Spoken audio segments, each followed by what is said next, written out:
이제 우리 다 함께 교동문 함께 묵상하시면서 예배 시작하도록 하겠습니다.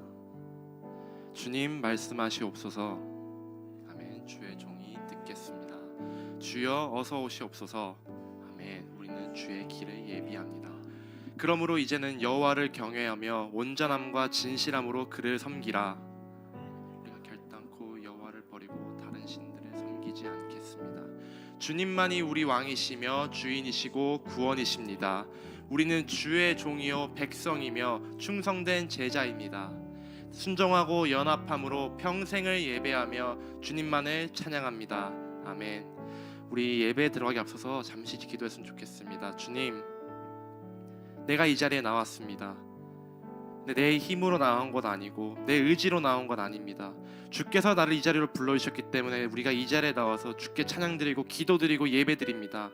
주님, 우리를 이 자리에 불러주셔서 감사합니다. 우리가 오늘 하루 이 예배의 자리에서 온전히 주께 영광 높여 올려드릴 수 있게 해달라고 우리 다 같이 조용히 기도하시겠습니다.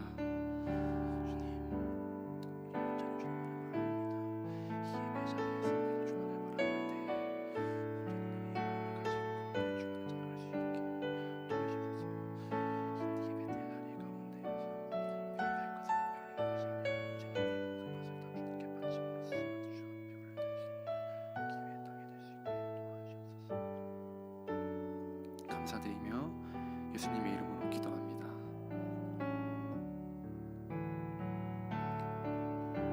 나 무엇과도 주님을 바꾸지 않으리.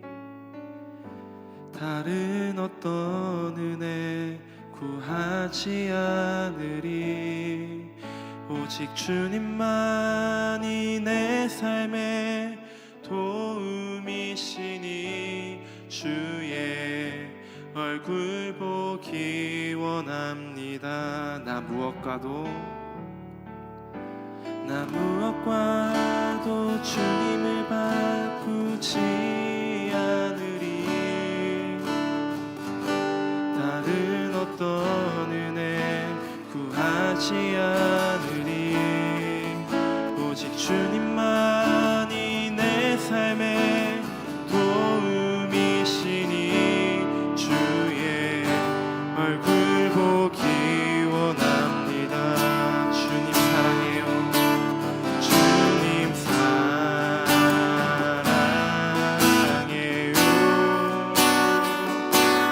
온 마음과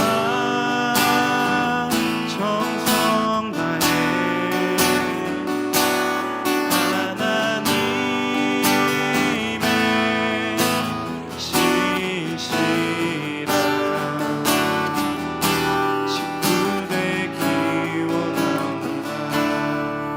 여러분, 정말 어떤 것도 주님과 바꾸지 않을 자신이 있으십니까?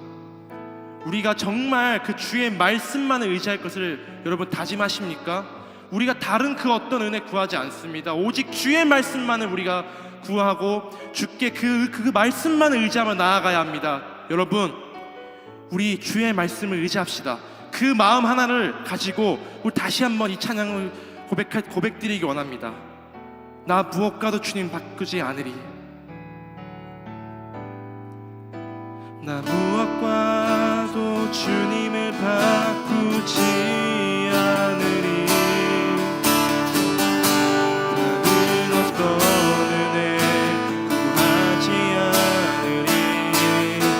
오직 주님만이 내 삶의 도움이시니 주의 얼굴 보기 원합니다. 주님 사랑해요. 주님 사랑해요.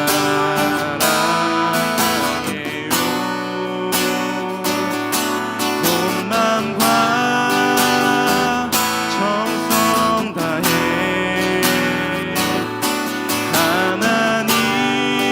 하나님의 신실한 우리 가슴에 손을 얹고 주님 사랑해요. 주님 사랑해요.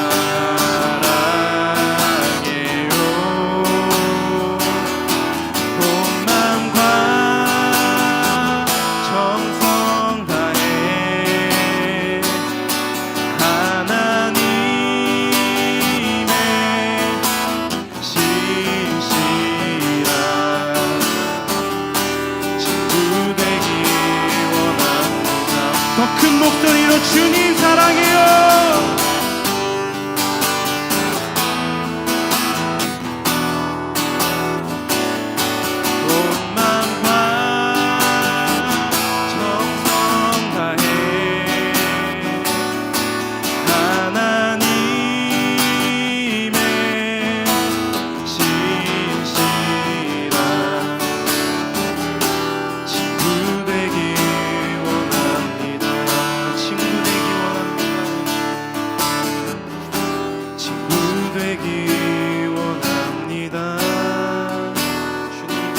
우리 다 함께 예수 이름이 온 땅에 박수 치시면서 찬양하시겠습니다. 예수 이름이 온 땅에 퍼져가네. 잃어버린 영혼 예수 이름, 그 이름 듣고 돌아오네. 예수님 기뻐 노래하시리. 잃어버린 영혼 돌아올 때 예수님 기뻐 춤추시리. 잃어버린 영혼 돌아올 때. 여러분, 근데 여러분 하나도 기쁘지 않아 보여. 우리 이거 웃으면서 불러야 됩니다. 여러분 웃으면서 박수 치시면 불러야 되니까 우리 다 함께 자리 한번 일어나볼까요? 우리 무표정으로 부르면 안 됩니다. 웃으면서 박수 치면서 예수 이름이 온 땅에, 예수 이름이 온 땅에 퍼져가네. 잃어버린 영혼 예수 이름, 그 이름 듣고 돌아오네. 예수님 기뻐 노래하시리. 잃어버린 영혼 돌아올 때 예수님 기뻐 춤추시리. 잃어버린 영혼 돌아올 때 예수 이름이 온 땅에 선포되네. 하나님의 나라 열방 중에 일하시네. 하나님 기뻐 노래하시리. 열방이 주께 돌아오네. 하나님 기뻐 춤추시리. 잃어버린 영혼도 예수님 기뻐 노래하시리. 잃어버린 영혼 돌아올 때 예수님 기뻐 춤추시리. 잃어버린 영혼 돌아올 때 예수 이름이 온 땅에, 예수 이름이 온 땅에 퍼져가네. 잃어버린 영혼 예수 이름, 그 이름 듣고 돌아오네. 예수님 기뻐 노래하시니. 잃어버린 영혼 돌아올 때 예수님 기뻐 춤추시리. 잃어버린 영혼 돌아올 때 하나님 기뻐 노래하시니. 열방이 주께 돌아올 때 하나님 기뻐 춤추시리. 열방이 주께 돌아올 때 하나님 기뻐 노래하시리. 열방이 주께 돌아올 때 하나님 기뻐 춤추시리. 열방이 주께 따라 목소리로 예수님 기뻐 노래하시리. 잃어버린 영혼 돌아올 때 예수님 기뻐 춤추시리. 잃어버린 영혼 돌아올 때 하나님 기뻐 노래하시리. 열방이 주께 돌아올 때 하나님 기뻐 춤추시리. 열방이 주께 돌아올 때 우리 하나님께 영광의 박수 올려드립니다. 할렐루야. 이제 자리에 앉으셔도 됩니다.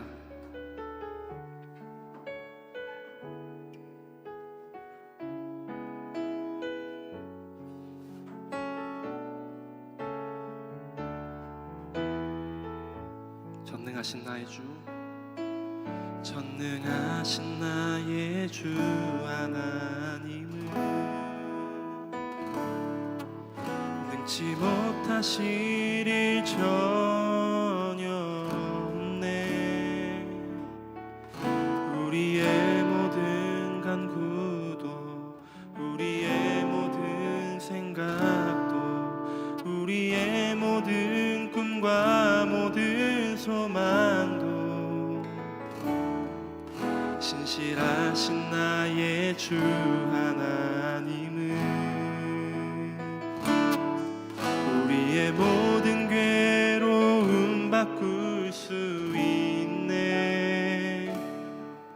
불가능한 일 행하시고 죽은 자를 일으키시니 그를 이길 자 아무도 없네. 주의 말씀 의지하여 깊은 곳에 금을 던져 오늘 그가 놀라운 일을 이루시는도다. 주의 말씀 의지하여 믿음으로 금을 던져 믿는 자에게 능치 못하겠네. 여러분, 정말 주의 말씀 의지하십니까? 정말 주의 말씀 의지하면서 깊은 곳에 믿음으로 금을 던질 수 있습니까? 여러분, 우리가 온전히 주의 말씀만을 의지하고 온전히 주만을 바라보며 전능하신 나의 주 하나님은 늙지 못하실 일이 전혀 없다고 우리 다 같이 주여 한번 외치면서 다 함께 기도드리시겠습니다. 주여! 하나님 아버지 감사합니다. 내가 온전히 주의 말씀만 의지합니다.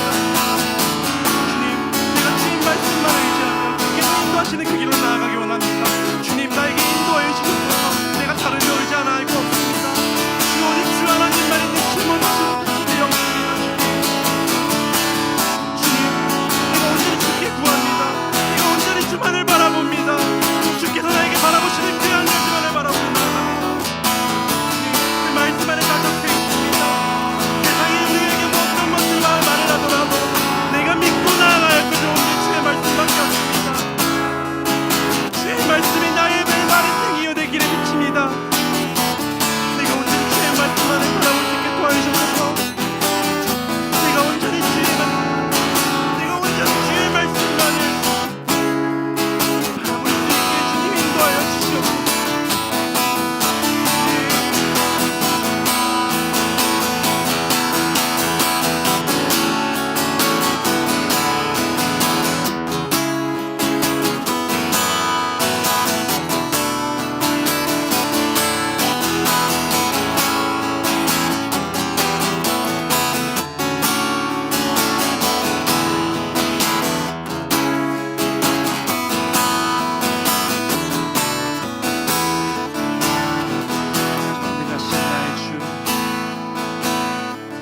전능하신 나의 주 하나님은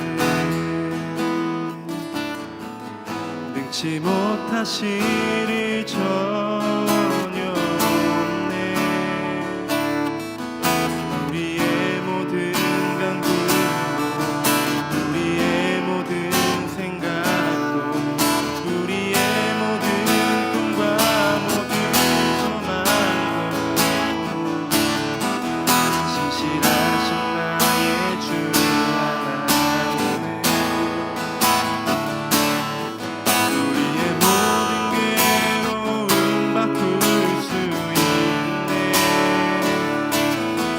불가능한 일에 가시고 죽은 자를 일으키시니 그를 이길 자 아무도 없네.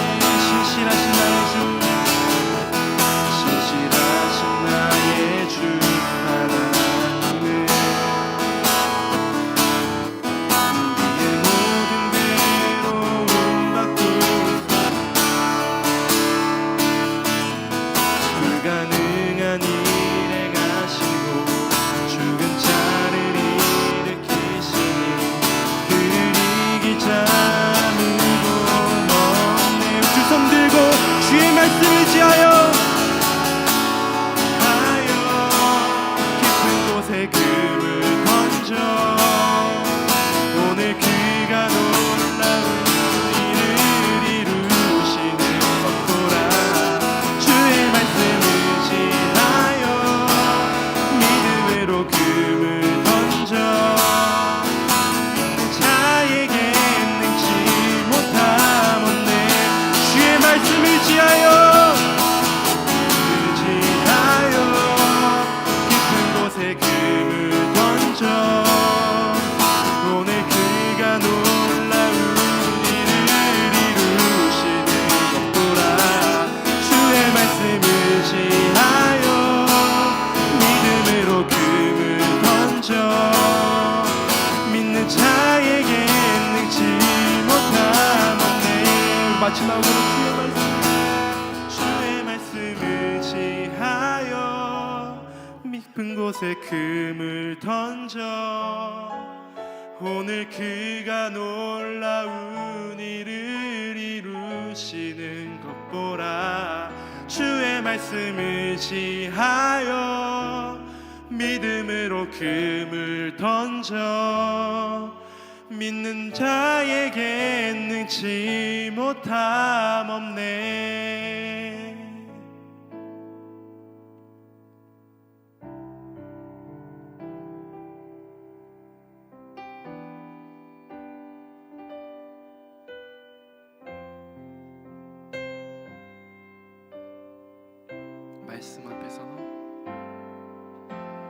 말씀 앞에서 경외함으로 주께 홀로 섭니다. 생명의 말씀 읽고 순종해 주를 예배합니다. 기록된 말씀 힘이 있어서 진리로 우리 거룩해 하며 거룩한 말씀 세세 영원히 복음이 되어 말씀하시네. 하나님 말씀에 두려워 떠는 자, 그 말씀에 생명을 거는 자, 한 사람 찾으시는 주님의 약속을 믿어 하나님 말씀에 운명을 거는 자, 순종하며 주 따라가는 자, 영원한 하나님 나라 이뤄갈 주의 교회여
하나님은 오늘도 한 사람을 찾으십니다. 누가 내 말씀을 들을까? 누가 내 말씀을 지킬까? 누가 내 말씀을 듣고 순종할까? 오늘도 하늘에서 그 한 사람을 찾으시고 부르십니다. 우리가 실력은 안 되지만, 우리가 너무나도 하나님 말씀 지키지 못한 적 많지만, 그래도 다시 한번 하나님 앞에 나와서 주님, 제가 여기 있습니다. 제가 말씀 앞에 서겠습니다. 주님, 제가 그 한 사람 되고 싶습니다. 당신의 말씀을 내게 들려주시옵소서. 이렇게 고백할 수 있는 둘로스가 되기를 함께 기도하시겠습니다. 기도하시겠습니다. 하나님 아버지, 당신이 찾으시는 한 사람, 그 한 사람, 말씀 앞에서 순종하는 그 한 사람, 하나님 앞에 무릎 꿇는 그 한 사람, 하나님의 말씀 소중히 여기는 그 한 사람, 당신이 보시기에 너는 나의 말씀을 참으로 읽고 듣고 순종하고 지키려고 애를 썼다고, 노력했다고, 연약하지만 부족하지만 그 말씀을 네가 붙들려고, 그 말씀을 네가 지키려고, 그 말씀대로 네가 살아보려고 너가 참 노력하고 있다고 주님이 그렇게 칭찬할 만한 그 한 사람, 그 한 사람 될 수 있도록 하여 주시옵소서. 그 한 사람을 하나님 찾으심과 하나님, 우리가 부족합니다. 사탄은 지금도 끊임없이 우리가 말씀을 지키지 못한 모든 순간을 우리 앞에 끌고 와서 우리를 무너뜨리려고 합니다. 그러나 주님, 우리 안에 계신 성령님이 우리를 다시 일으켜 세우시고 우리가 다시 이제 일어나 주님 말씀 앞에 서고 당신 하시는 말씀을 들을 수 있는, 당신이 이 땅의 가운데 하나님의 뜻을 하나님 전할 수 있는, 하나님의 뜻을 이 땅 가운데 펼쳐갈 수 있는, 당신이 하고 싶은 말, 당신이 전하고 싶은 말, 하늘에 계신 하나님의 땅이 이 땅 가운데서 이루어지는 그런 하나님의 한 사람, 그런 하나님의 사람 되기를 원합니다. 하나님, 둘로스 안에 하나님 그런 사람이 있기를 원합니다. 이 자리에 당신이 보시기에 저 사람이라면, 저 아이라면, 저 자녀, 나의 자녀라면 내 말을 알아주지 않을까? 나의 음성을 들어주지 않을까? 나의 음성을 듣고 반응해주지 않을까? 누가 내 음성을 들을까? 누가 날 위해 갈까? 누가 나와 함께 할까? 하나님께 부르셨을 때, 주님, 제가 여기 있습니다. 아무것도 할 실력도 없고 능력도 없지만 주님, 제가 여기 있습니다. 제가 말씀 앞에 있습니다 라고 고백할 수 있는 그런 자들이 될 수 있도록 인도하여 주시옵소서. 말씀 안에 뿌리를 내리게 하여 주시고 하나님의 말씀을 더욱 사랑하게 하시고 하나님의 음성에 귀 기울이게 하시고 하나님의 뜻에 마음을 두게 하시고 하나님을 바라보고 하나님 앞에 나아가는 그 삶에 하나님 우리의 목숨과 생명을 줄 수 있는 그런 믿음의 사람, 그런 신앙의 사람 될 수 있도록 하나님 우리를 인도하여 주시옵소서. 우리가 말씀대로 살다가 하나님 나라에 갔을 때 너가 참 내 말씀을 지키기에 애썼다고, 너가 내가 찾더란 사람이었다고, 내가 너에게 많은 이야기를 할 거라고, 그렇게 하나님 말씀해 주실 수 있는 그런 한 사람 되기를 원합니다. 그런 자들이 될 수 있도록 우리를 인도하여 주시옵소서. 우리와 함께하여 주시옵소서. 우리를 역사하여 주시옵소서. 우리 가운데 하나님 그 말씀을 사랑하는 그 깊은 마음을 허락하여 주시옵소서. 하나님 우리에게 그 말씀을 들려주시옵소서.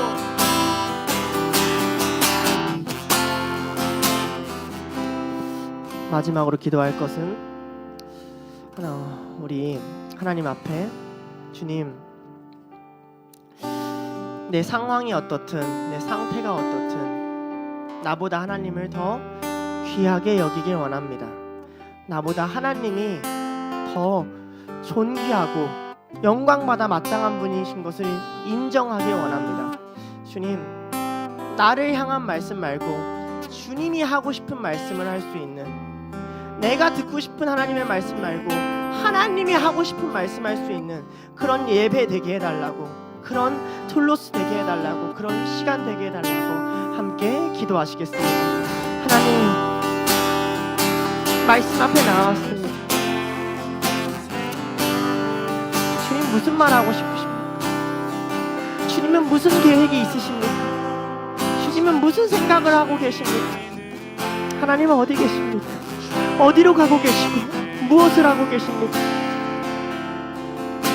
많은 성도들이 위로를 해달라고, 치유를 해달라고, 은혜를 해달라고, 긍휼하게 하여 달라고 기도합니다. 주님, 저희도 부족합니다. 그런데 당신이 원하시는 뜻은 어디 있습니까?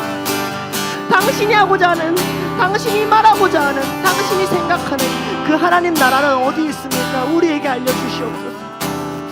내가 생각하는 좋은 공동체, 내가 생각하는 좋은 관계, 내가 생각하는 좋은 하루가 아니라 하나님, 당신이 생각하는 하나님의 나라, 당신이 생각하는 좋은 말, 당신이 생각하는 하나님의 뜻 우리에게 알려주시옵소서. 우리에게 보여주시옵소서. 우리가 깨닫게 하여 주시옵소서.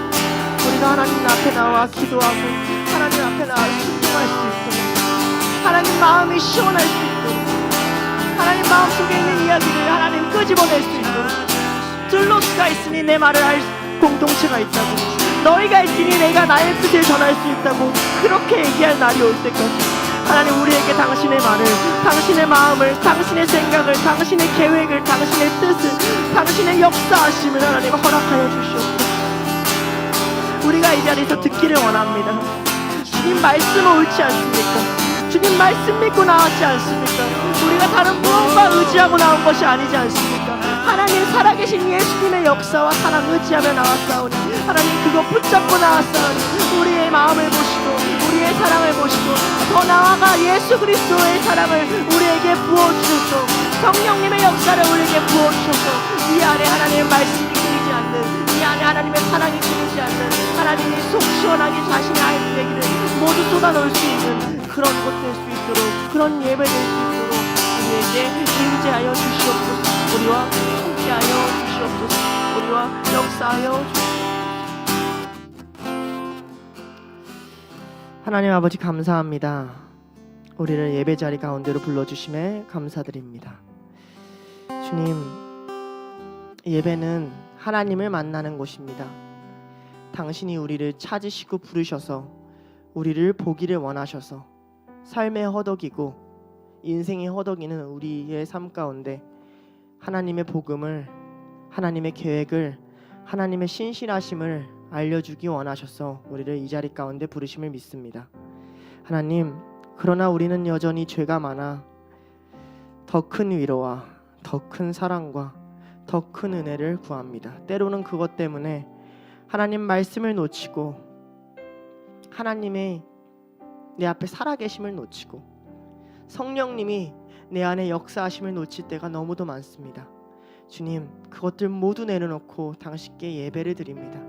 그것들 모두 내려놓고 당신의 말씀을 들으려 합니다. 주님의 말씀만 전해지게 하시고 말씀을 전해질 때 하나님의 은혜가 충만하게 하시고 하나님이 하고자 하는, 하나님이 일하고자 하는 그 모든 은혜가 우리에게 충만하게 임할 수 있도록 하나님 이곳에 임재하여 주시옵소서. 우리와 함께하여 주시옵소서. 모든 것을 예수 그리스도의 이름으로 기도드립니다. 아멘. 함께 사도신경 하시겠습니다. 전능하사 천지를 만드신 하나님 아버지를 내가 믿사오며 그 외아들 우리 주 예수 그리스도를 믿사오니 이는 성령으로 잉태하사 동정녀 마리아에게 나시고 본디오 빌라도에게 고난을 받으사 십자가에 못 박혀 죽으시고 장사한 지 사흘 만에 죽은 자 가운데서 다시 살아나시며 하늘에 오르사 전능하신 하나님 우편에 앉아 계시다가 저리로서 산 자와 죽은 자를 심판하러 오시리라. 성령을 믿사오며 거룩한 공예와 성도가 서로 교통하는 것과 죄를 사하여 주시는 것과 몸이 다시 사는 것과 영원히 사는 것을 믿사옵나이다. 아멘. 오늘 말씀 본문은요, 신명기 31장 9절에서 13절, 고린도후서 3장 12절에서 18절, 시편 119편 17절에서 24절, 요한계시록 1장 3절입니다. 읽기 전에 오늘 말씀 제목부터 시작할게요. 넘겨주세요. 오늘 말씀 제목은요, 예배 시간에 읽는 본문 몇 구절이라는 제목으로 말씀을 좀 전해보려고 합니다. 네. 우리는 참 삶을 바쁘게 삽니다. 되게 바쁘게 살아요. 세상 속에 여러분들이 대다수 살아갈 텐데 세상 속에 살아가다 보면 하나님 묵상할 시간이 굉장히 부족합니다. 그 시간도 굉장히 아깝도록 세상은 끊임없이 우리를 바쁘게 만들어요. 그래서 교회에 오다 보면 어떤 이제 현상이 생기냐면 하나님이 가끔은 우리한테 딱 맞는 말씀을 주실 때가 있어요. 예를 들면 내가 관계로 염려하고 있다. 근데 이제 관계에 대한 말씀을 설교 시작하기 전에 딱 전해 주신다던가. 내가 재정적으로 힘들다.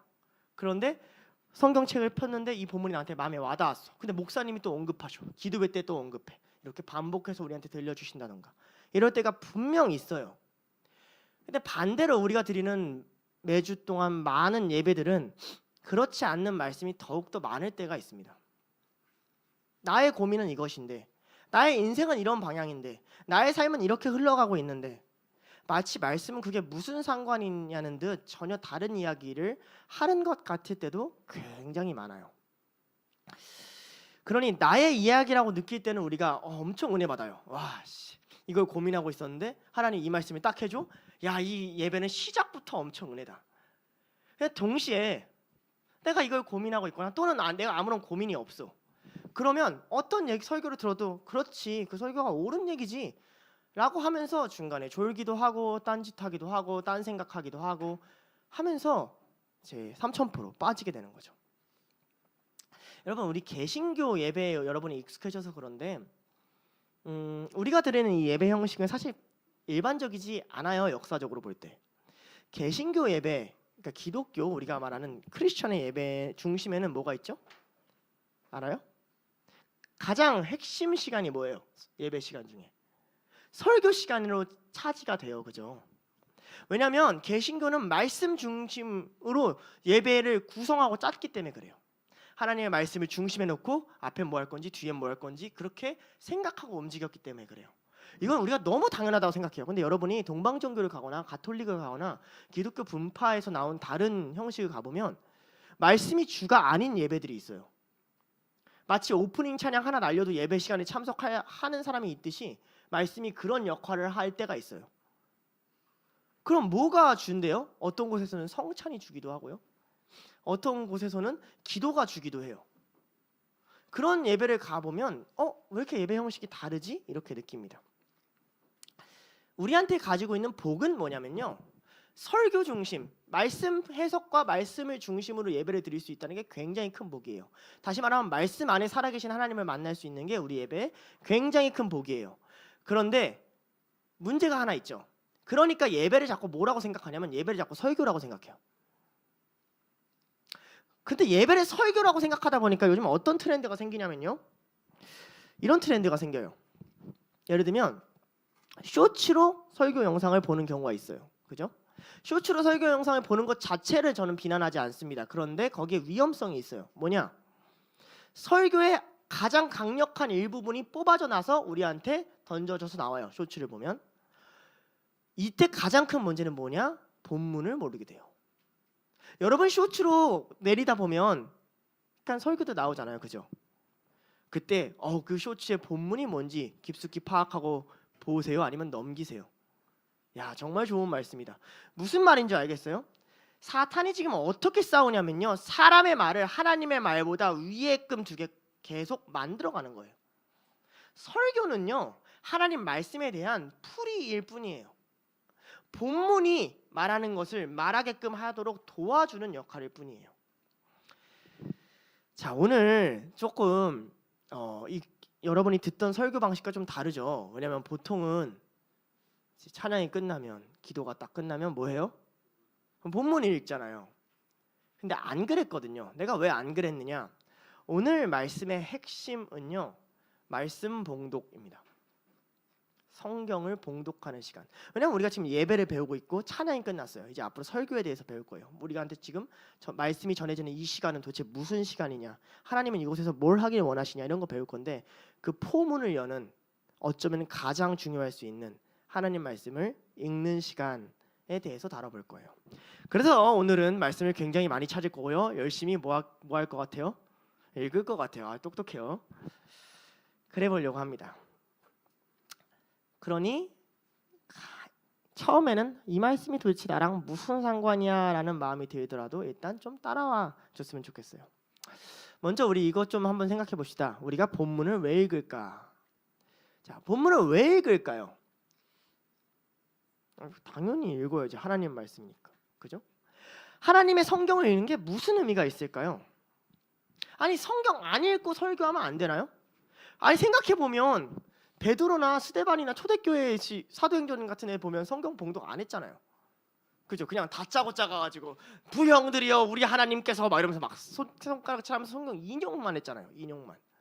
시편에 이르시기를 막 이러면서 니네 다 죄인이다 이 새끼들아 막 이러면서 예수 그리스도를 니네가 십자가에 못 박았다 너가 막 이러면서 이렇게 얘기만 얘기했잖아요. 그러면 안 돼요? 언제 성경에서 성경 봉독을 먼저 하고 설교를 하여라 라는 구절이 있어요? 없어요. 이러다 보니까 우리가 어떤 문제를 갖고 있냐면 우리는 말씀 되게 많이 들은 사람이잖아요. 그죠? 어렸을 때부터 그냥 머리가 돌아가요. 아, 성경 봉독 시간은 그냥 목사님 설교가 핵심이고 무슨 설교할 건지 우리한테 그냥 소개해 주는 정도라고 여길 때가 있어요. 저도 말씀을 준비하면서 그럴 때가 있다는 걸 스스로 점검했어요. 정말 이 말씀이 하나님의 말씀이고 정말 이 말씀이 내가 오늘 집중해서 읽어야 되는 말씀이고 정말 이 말씀을 읽는 동안 하나님께서 내가 말씀하신다라는 생각이 아니라 말씀 봉독은 그냥 같이 하고 나머지는 목사가 알아서 그 나한테 임팩트가 오는 순간까지 나는 기다리면 되는 그런 입장에서 설교를 들을 때가 굉장히 많다는 걸 발견했어요. 무슨 말인지 알아요? 공감이 안 가요? 나만 그래요? 여러분들은 성경을 피자마자 굉장한 은혜를 받으시군요. 할렐루야입니다. 그래서 이런 고민을 한 거죠. 하나님, 본문을 왜 읽는지에 대한 성경 구절 없어요? 이 고민을 한 거예요. 봉독이 중요한 것 같은데 아니 본문을 왜 읽어야 되는지 없어요? 왜 우리가 설교만 너무 강조를 해요? 우리 신앙생활은 다 설교에 의존해 있잖아요. 말씀을 읽을 때 예배 시간에 말씀을 읽을 때 그것을 어떻게 읽어야 되는지 왜 읽어야 되는지 이 말씀이 어떻게 선포돼야 되는지 우리가 어떤 태도와 자세와 생각과 마음가짐으로 말씀을 읽어야 되는지 너무도 쉽게 고민하지 않고 지나가는 경우가 많더라고요. 그러니 우리 예배 시간 가운데 어쩌면 신앙적이지 않고 가장 종교적일 때가 이 말씀 봉독하는 시간일 수도 있겠다. 생각 없이 의뢰 그냥 하는 시간 말이에요. 그래서 성경을 열심히 읽었죠. 여기저기를 읽었어요. 그러다가 어디서 딱 멈췄냐면 신명기 31장에서 딱 멈췄어요. 아직 틀어주지 마세요. 신명기란 책은 어떤 책이에요? 모세가 나이가 들어서 했던 말 또 하는 책이 신명기예요. 그죠? 자기는 가나안 땅에 들어가요? 못 들어가요? 못 들어가요. 못 들어가는데 백성들 다 모아놓고 이미 레위기도 알고 있고 민수기도 알고 있던 백성들한테 너네 앞으로 이렇게 될 건데 이렇게 해. 이런 일이 있었고 이렇게 해. 이런 일이 있었으니까 이렇게 해. 라고 말해주는 게 신명기라는 책이죠. 그런데 이 신명기라는 책에 놀랍게도 모세가 성경을 읽어야 함을 강조하는 본문이 나와요.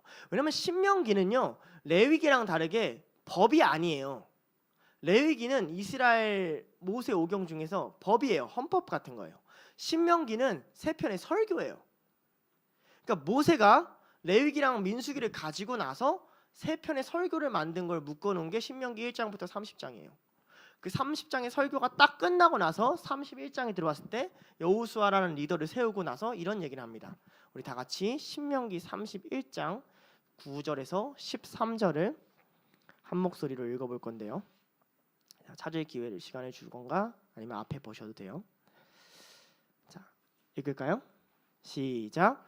또 모세가 이 율법을 써서 여호와의 언약궤를 매는 레위 자손 제사장들과 이스라엘 모든 장로들에게 주고 모세가 그들에게 명령하여 이르기를 매 7년 끝에 곧 면제년 초막절에 온 이스라엘이 내 하나님 여호와 앞 그가 택하신 곳에 모일 때에 이 율법을 낭독하여 온 이스라엘에게 듣게 할지니 곧 백성의 남녀와 어린이와 내 성읍 안에 거류하는 타국인들을 모으고 그들에게 듣고 배우고 내 하나님 여호와를 경외하며 이 율법의 모든 말씀을 지켜 행하게 하고 또 너희가 요단을 건너가서 차지할 땅에 거주할 동안에 이 말씀을 알지 못하는 그들의 자녀에게 듣고 내 하나님 여호와를 경외하기를 배우게 할지니라. 아멘. 놀라운 얘기를 해요. 여기서 우리가 첫 번째로 알 수 있는 게 뭡니까? 성경을 읽는다는 건 반복한다는 소리입니다. 반복해야 돼요. 여러분 삶에 말씀이 반복되지 않으면 여러분 안에 어떤 새로운 지식이 들어오고 그것이 여러분이 몇 번을 메모한다 할지라도 큰 효력을 발휘할 수가 없어요. 레위기에서 했던 말을 또 반복해야 되고, 민수기에서 있던 일을 또 반복해야 되고, 신명기에서 있었던 일을 또 반복해야 되고, 매 7년마다 또 반복해야 돼요. 30장이나 되는 분량을, 그때는 문맹률이 굉장히 높으니까 글을 배운 자들이 앞서서 열심히 읽어주고 또 읽어주고 또 읽어주는 역할을 반복해야 돼요. 그런데 언제 읽어주라고 하냐면 면제년과 초막절이라고 해요. 면제년은 7년마다 돌아오는 해를 면제년이라고 그러고, 초막절은 1년의 가장 마지막 절기를 초막절이라고 그래요. 그러니까 면제년은 7년 주기의 그 전체 해를 이야기하고, 초막절은 그 해 중에 언제에 니네가 이 말씀을 읽어줘야 되는지를 알려주는 거예요. 면제년이 뭔 줄 알아요? 면제년은 있잖아요, 이런 거예요. 면제년은 내가 누군가 나한테 빚을 졌어요. 근데 내가 그걸 다 없는 것처럼 여겨줘야 돼요. 더욱이 나아가 옆에 사람이 빚을 지고 있어요. 그럼 내가 그냥 잘 모르는데도 이 사람 빚을 갚아줘야 돼요. 라는 굉장히 이상한 법이에요. 우리 한번 볼까요? 자, 신명기 15장 9에서 10절입니다. 이것은 제가 읽을게요.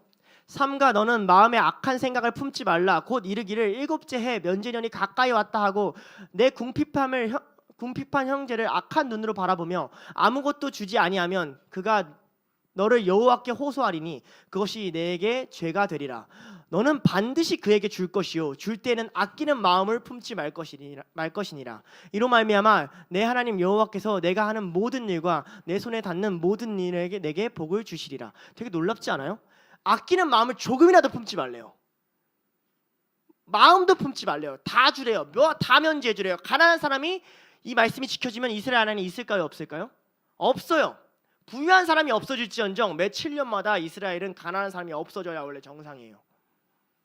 이걸 하고 나서 뭘 하냐? 말씀을 읽으라는 거예요.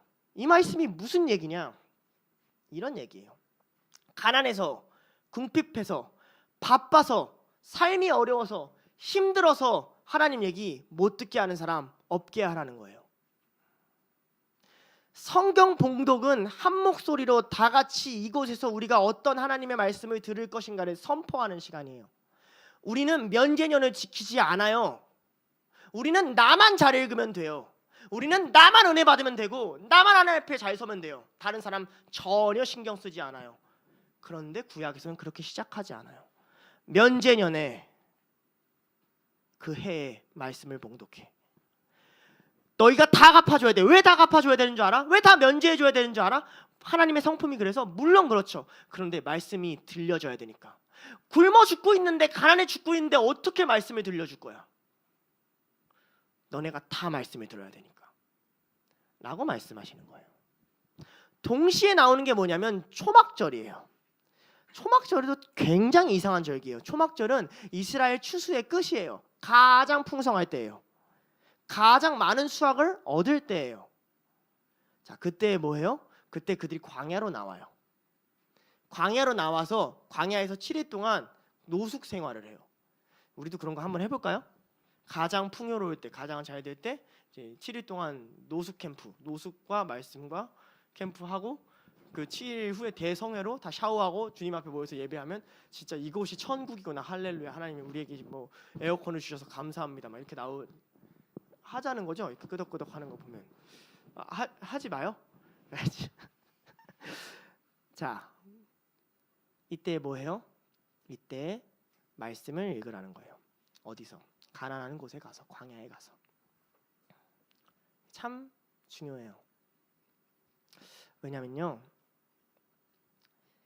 가난해서 말씀을 못 듣는 사람이 없어라 라고 말하지만 동시에 너의 부유함이 말씀을 못 듣게 하는 원인이 될 수 있다라고도 말하고 있는 거거든요. 너희의 추수가, 너희의 한 해 동안 벌어놓은 수확이 그러니까 시험 공부해야 되니까, 내가 인생에 달려가고 수확해야 될 것이 많으니까 그것이 말씀을 못 들어오는 가로막는 통로가 되지 말게 해라. 우리 인생 목표랑 비슷해요. 걔네들은 1년 주기로 목표를 세우는 거고 우리는 뭐 5년, 10년 주기로 목표를 세우는 거고 그 차이일 뿐이에요. 대학교는 4년 주기로 목표를 세우는 거고. 그래요. 여러분 졸업했다 쳐요. 여러분 뜻대로 이루어졌다 쳐요. 여러분 뭐 할 건데요? 하나님 뭐 하라고 그 복 주셨을까요? 하나님 도대체 왜 초막절에 이스라엘 백성한테 많은 식량을 주셔야 되고 왜 복을 주셔야 돼요? 왜 주셔야 돼요? 말씀 읽으라고요. 말씀 읽으라고 주시는 거예요.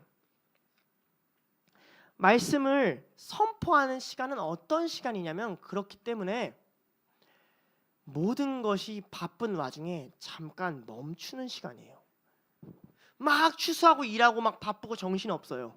삶이 막 미친 듯이 돌아가요. 초막절 되기 전까지.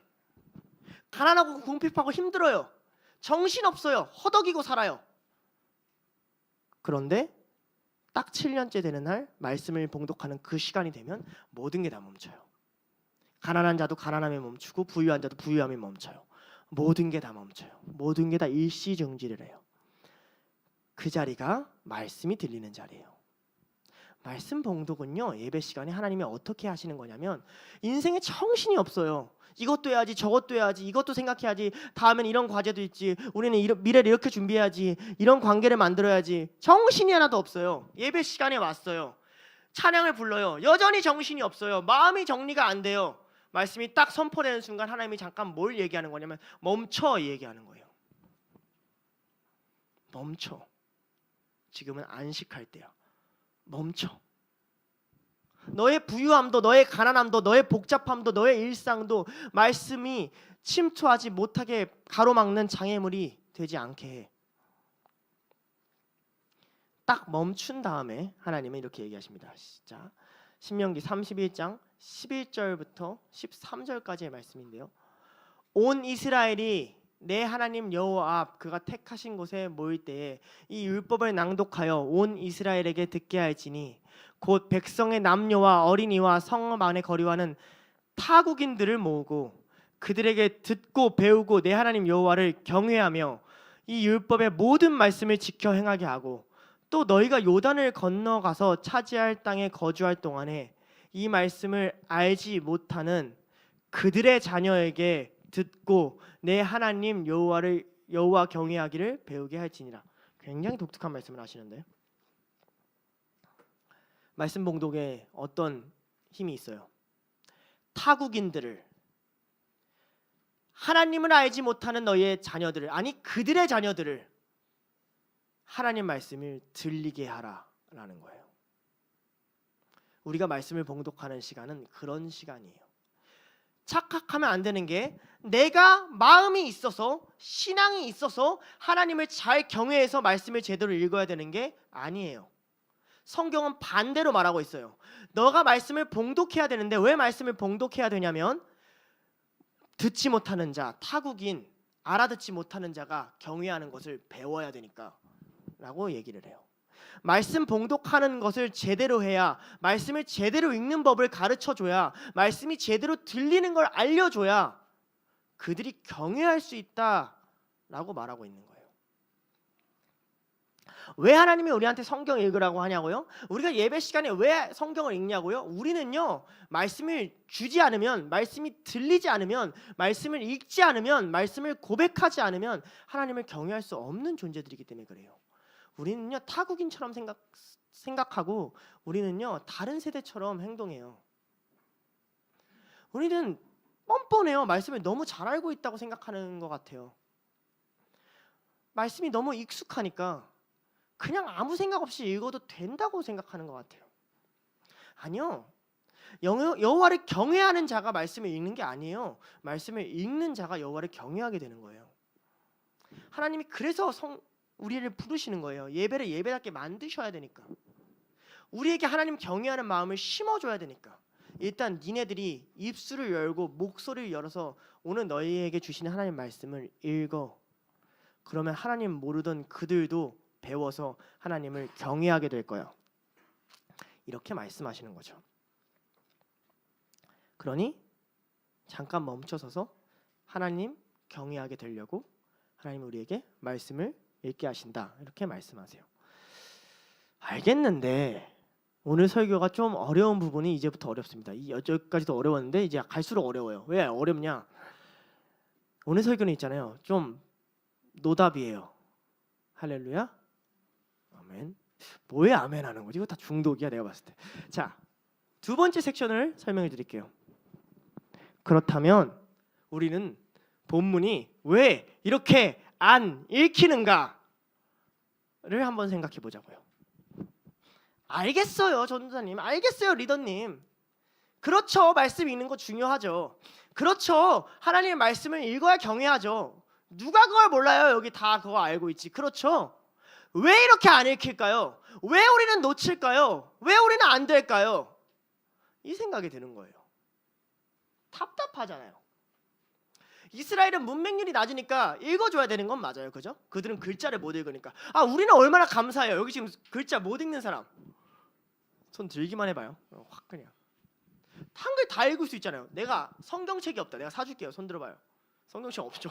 성경책이 내가 눈앞에 보이는데 손에 들면 어때? 그죠? 그게 7년마다 이게 너무 자주 읽어서 그런가? 우리도 7년에 한 번씩 읽어야 되는데 그죠? 7년 동안 하나님이 휴일도 안 주고 주일도 안 주고 빡세게 계속 일만 시키다가 7년 만에 읽히게 해야 되는데 그죠? 그 복이 있기를 원하는 사람 내가 축복해 줄게요. 누구예요?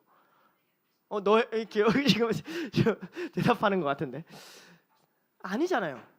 하나님 우리한테 매주 읽을 시간 줬고 거의 매일 읽을 시간을 줬고 늘 말씀을 가까이 읽을 수 있게 해줬어요. 예배 시간마다 본문을 읽어요. 여러분 진짜 그 본문에 집중하세요. 여러분이 언제 진짜 그 본문에 집중하세요? 내가 보기엔 설교하다가 와닿을 때야 하고 이렇게 집중하지. 가끔 가다 그 본문 처음 읽을 때 하나님 마음 주시고 왜 안 읽힐까? 우리는 이제 모세 센세한테서 넘어가서 바울 센세한테서 그 답을 찾으려고 합니다. 고린도후서 3장 12절에서 18절이에요. 자, 다 찾으셨으면 이것도 한 목소리로 하나님이 말씀하시는 것 같이 읽어보도록 할게요. 시작. 우리가 이 같은 소망이 있으므로 담대히 말하노니 우리는 모세가 이스라엘 자손들에게 장차 없어질 것에 결국 주목하지 못하게 하려고 수건을 그 얼굴에 쓴 것 같이 아니하노라. 그러나 그들의 마음이 완고하여 오늘날까지도 구약을 읽을 때에 그 수건이 벗겨지지 아니하고 있으니 그 수건은 그리스도 안에서 없어질 것이라. 오늘까지 모세의 글을 읽을 때에 수건이 그 마음을 덮었도다. 그러나 언제든지 주께로 돌아가면 그 수건이 벗겨지리라. 주는 영이시니 주의 영이 계신 곳에는 자유가 있느니라. 우리가 다 수건을 벗은 얼굴로 거울을 보는 것 같이 주의 영광을 보매 그와 같은 형상으로 변화하여 영광에서 영광에 이르니 곧 주의 영으로 말미암음이니라. 아멘. 말씀이 정말 어려워서 못 읽습니까? 아니요. 여기서는 지금 뭐라고 얘기하냐면 너희가 없어질 것에 매여 있어서 못 읽는다 그래요. 모세의 형체를 왜 수건으로 가렸다 그래요? 우리가 계속 없어질 것을 구하니까. 곧 사라질 것에 마음이 뺏기니까 수건이 너희의 마음을 덮었도다 라고 얘기한다고요. 마음이 완고해서 말씀을 못 읽는 거야 라고 말씀을 말하고 있다고요. 이걸 어디에다 보내면요? 고린도 교회에 보내요. 고린도 교회는 바울이 사역했던 모든 교회 중에 가장 문제가 많은 교회였어요. 5만 가지 문제가 다 있었어요. 정말 성찬식을 하는데 부자들이 먼저 와가지고 가난한 사람 오기 전에 성찬식 와인 다 먹어서 앞에 취해 있고 그런 교회 다니고 싶어요? 막 방언과 은사와 예언하니까 서로 은사 콘테스트 열고 있고 내가 더 방언 잘하지. 여기 담임 목사님 바울도 가고 베드로도 가고 아볼로도 가니까 야 저기 우리 좋은 부교육자랑 담임 목사님 많은데 우리 파 좀 가를까 하고 당파 싸움하고 있고 우리를 주님 이름으로 시작하면 난 김승원 파, 난 김남국 파 해가지고 우리 파가 싸워. 우리 막 성도들 끌어들여. 너 빨리 김승원 파러 와. 이러고 있고 교회에서 시아버지랑 며느리랑 같이 자서 막 문제가 되고 교회 안에서 샘터 안에서 분란이 있으니까 샘터에서 해결하는 게 아니라 당장 나가가지고 검찰에 가서 신고하고 다니고 싶어요? 그런 교회였다고요. 말씀이 왜 안 읽힐까요? 그들이 구약을 안 읽었을까요? 하나님의 말씀을 안 읽었을까요? 읽었어요. 왜 안 읽힐까요? 너희 마음이 완고하여서 그래. 너희 마음이 곧 사라질 것을 구해서 그래. 우리가 말씀이 왜 안 읽힐까요? 왜 하나님이 자꾸 멈추라고 할까요? 왜 가난한 자에게 먹을 걸 주라고 할까요? 왜 부유할 때 광야로 나오라고 할까요? 너희 마음이 곧 사라질 것에 있어서 그래. 그래서 안 읽힌다라고 바울은 이야기하고 있어요. 그럼 하나님은 어떻게 읽혀요? 이 답이 미쳐버려요. 근데 이 답은 경험한 자는 공감을 하고 경험하지 못한 자는 이런 답 말밖에 못해요.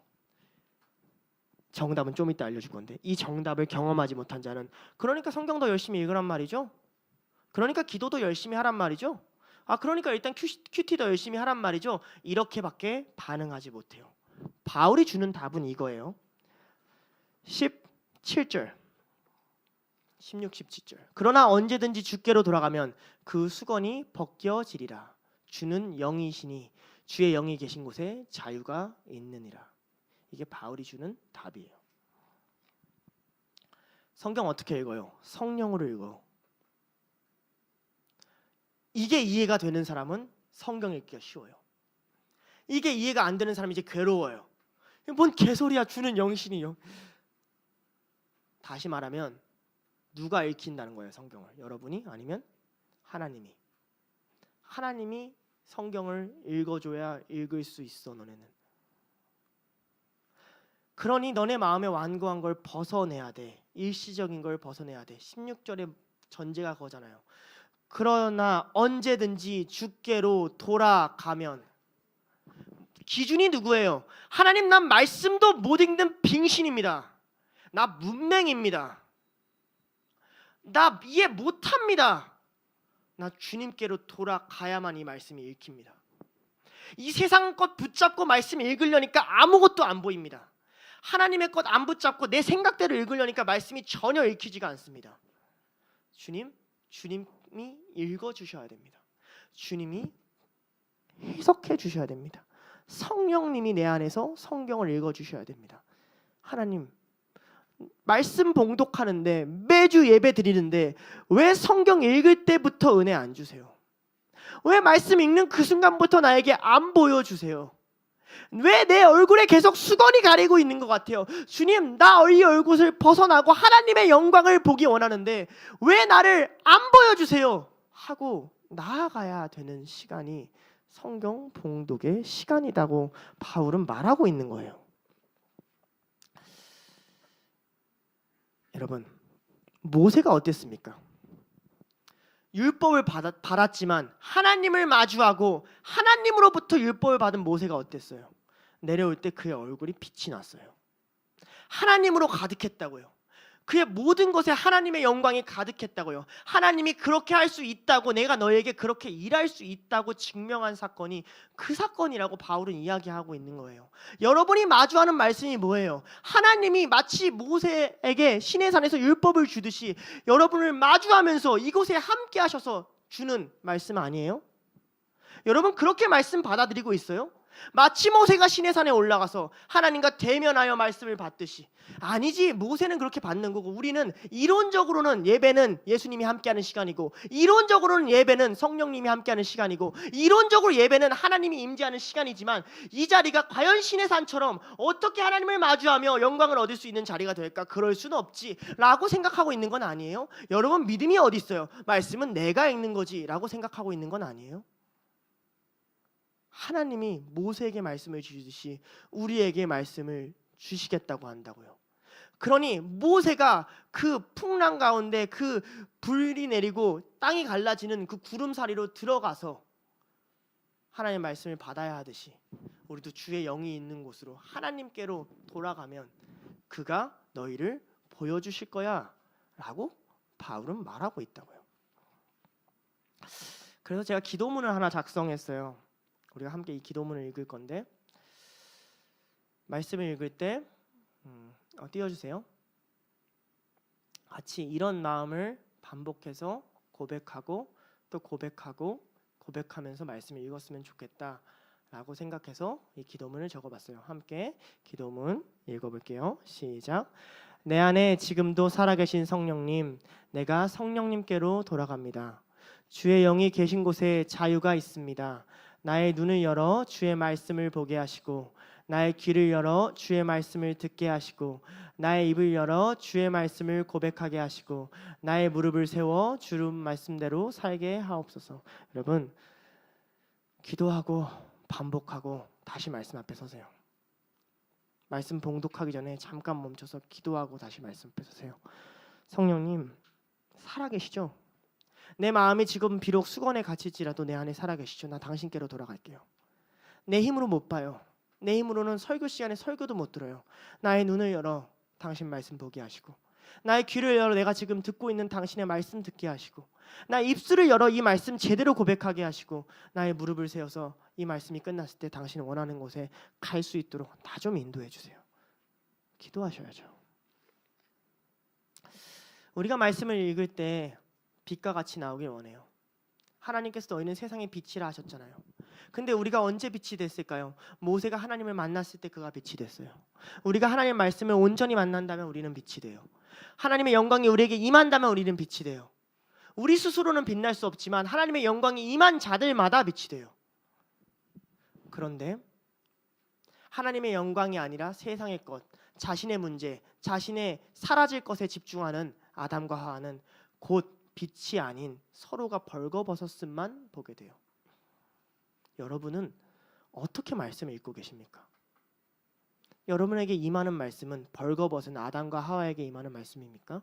아니면 시내 산 위에 모세가 마주했던 하나님께 받은 말씀입니까?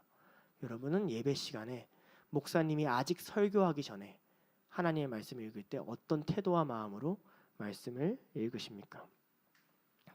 우리 15절부터 18절까지 고린도후서 한 번만 더 읽어보도록 하겠습니다. 시작. 오늘까지 모세의 글을 읽을 때 수건이 그 마음을 덮었도다. 그러나 언제든지 주께로 돌아가면 그 수건이 벗겨지리라. 주는 영이시니 주의 영이 계신 곳에 자유가 있느니라.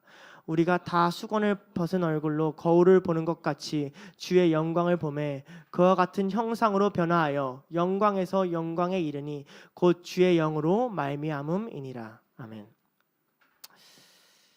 그렇다면 이제 세 번째 질문을 하게 됐어요. 주의 영이 없어서 성경을 못 읽는구나.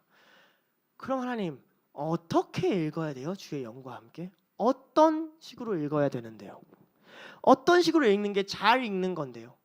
어떤 식으로 읽는 게 좋은 성경 읽기인데요? 나는 도대체 본문을 어떻게 읽어야 하는데요? 여러분 본문 어떻게 읽어요? 내가 아는 몇몇 사람들은 안 읽기도 하던데 그냥 사람들 다 읽으니까 하기도 하고 때로는 그냥 생각 없이 그냥 진짜 이렇게 읽기도 하고 그죠?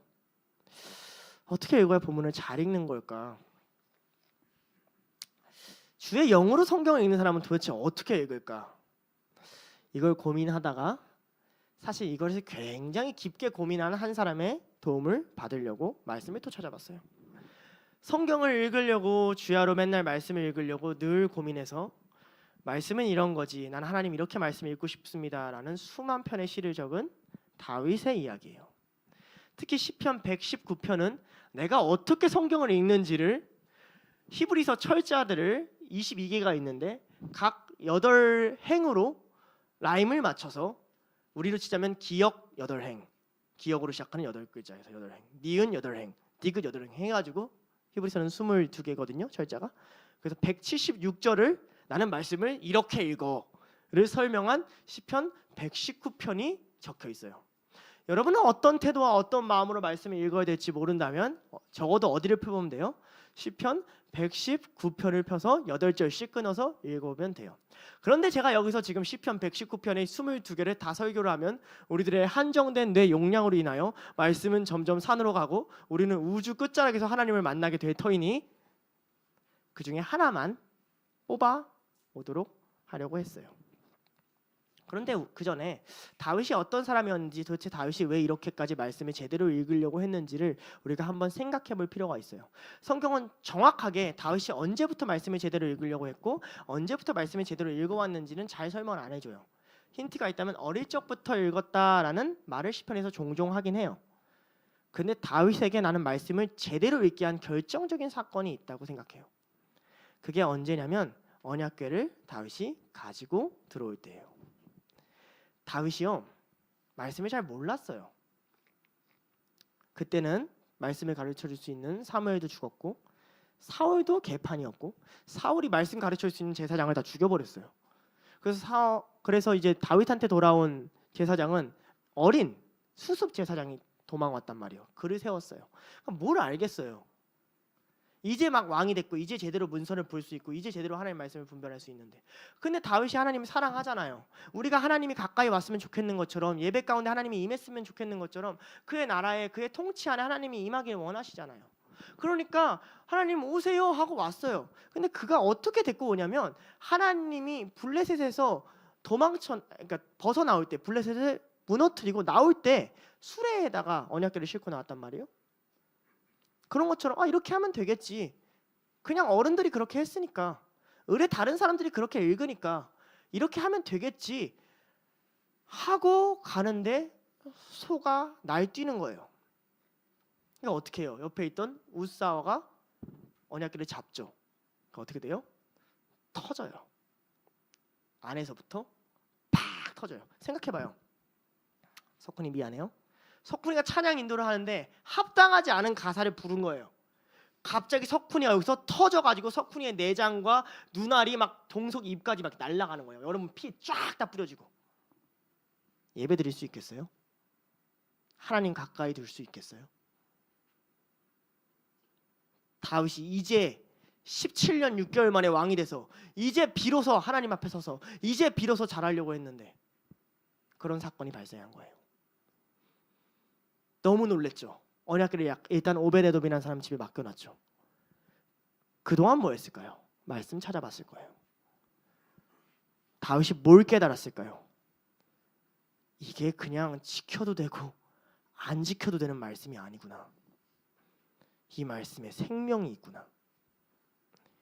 생명이 있다는 건요, 여러분이 원래 살아있는데 이 말씀을 읽으면 영원히 살아가 아니에요. 이 말씀에 생명이 있다는 건요, 이 말씀 밖으로 가면 터져 죽을 수 있다는 말이에요. 다윗이 그걸 본 거예요. 용암에 발을 뒤지면 발이 녹아서 없어져라는 것을 말로만 들었는데 마그마가 흘러내려오는 거예요. 안 뜨거워 보이네? 푹! 어떻게 돼요? 없네? 이렇게 되잖아요. 다윗이 그걸 본 거예요. 이거 오지게 뜨거운 거구나. 넣으면 안 되는 거구나. 이거 배워야 되는 말씀이구나. 또 하나 다윗이 말씀을 어떻게 읽었을까를 알 수 있는 본문들이 있어요. 다윗은 시편에서 어떻게 하소연하냐면 내가 주님께로 피했는데 너희는 왜 나보고 피하라고 하느냐. 하나님 저들이 나에게 너의 하나님은 없다고 말합니다 라고 하소연하는 시편들이 있어요. 무슨 얘기예요? 다윗이 도망 다니거나 또는 압살롬에 의해서 쫓겨날 때 다윗이 어떤 소리를 들었을까요?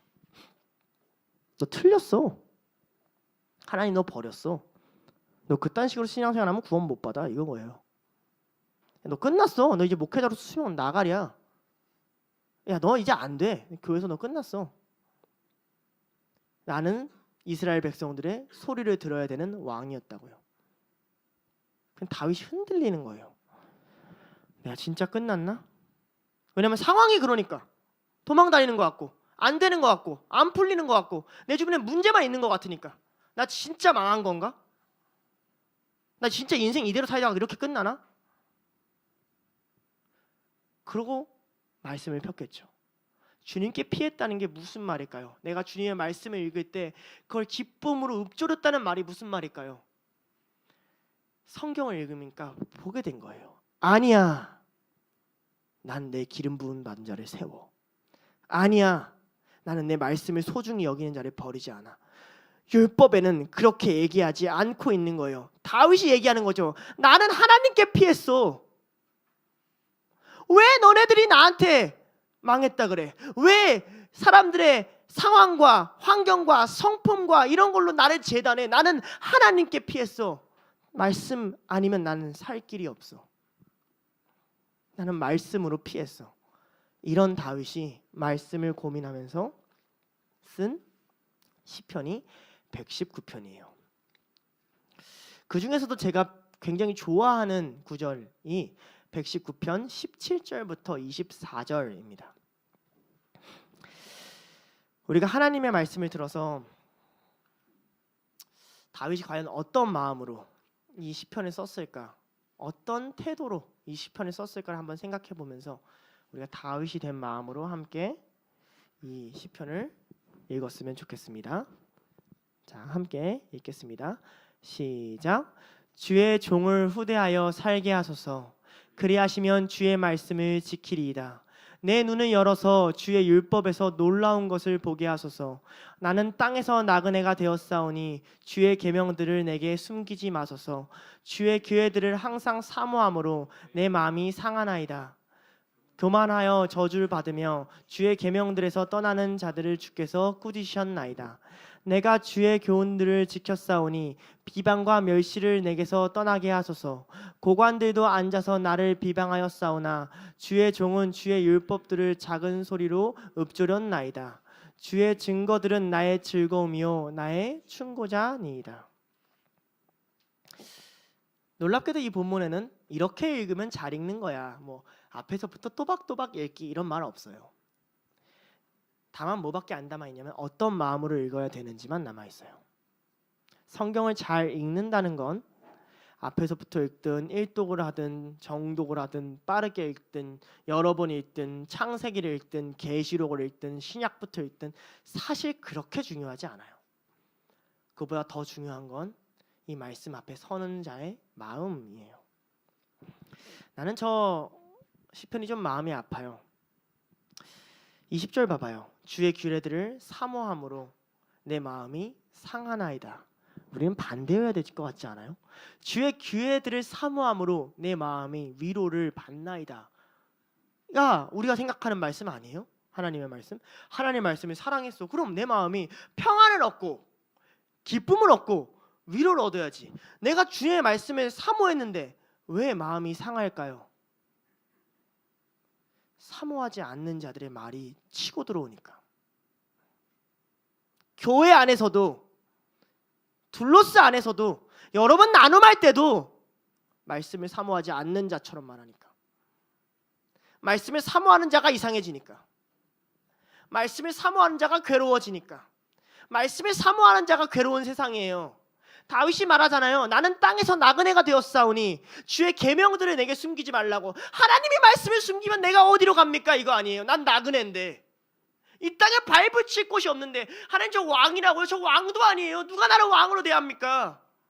당신이 나를 세우셨지. 그런데 당신이 말씀을 감추시면 어떡합니까? 이게 무슨 말이에요? 다윗이 성경을 폈어요. 해석이 됐을 것 같아요? 안 됐을 것 같아요? 안 되니까 이런 시편을 쓰죠. 주의 계명을 숨기지 마옵소서. 나로 놀라운 것을 보게 하옵소서. 내 눈을 열어서 좀 보게 하옵소서. 하나님, 나 말씀 봐야 됩니다.